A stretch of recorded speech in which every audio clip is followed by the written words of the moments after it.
A total of 6.86 million people were affected by rain-triggered floods this year in central China's Hunan province, local authorities said on Friday. Downpours in the province have led to the deaths of 24 people, according to the provincial flood control and drought relief headquarters. Roughly 21,300 houses collapsed or were severely damaged, and about 628,000 hectares of farmlands were damaged by the heavy rains.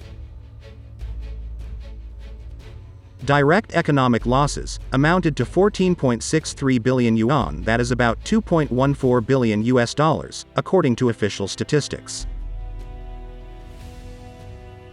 As of Wednesday, Hunan province had suffered 24 incidences of heavy rainfall this year, with a cumulative rainfall of 1,299.4 millimeters.